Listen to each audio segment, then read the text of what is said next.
Hello అందరికీ. నేనిప్పుడు ఒక చిన్న విషయం షేర్ చేసుకుంటా. ఏంటి అంటే, మనం చూస్తూనే ఉంటాం.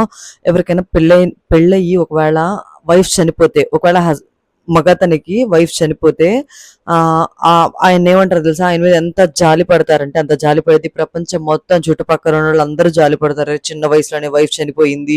పిల్లలెలా? తనెలా సర్వైవ్ అవుతాడు? తనకెవరు వండి పెడతారు? సో, ఇలాంటివన్నీ మాటలు మాట్లాడి తను నచ్చిన తను ఎలా ఉన్నా సరే ఫోర్స్‌గైనా పెళ్లి చేయడానికి ట్రై చేస్తారు. అదే ఒక అమ్మాయికి హస్బెండ్ చనిపోతే లోకం ఎన్ని సూటిపోటి మాటలనేదో తెలుసా? ఈ పిల్లల్ని ఒక్కతే ఎలా చేసిద్దో, చిన్న మిస్టేక్ చేసినా సరే నానా మాటలంటారు.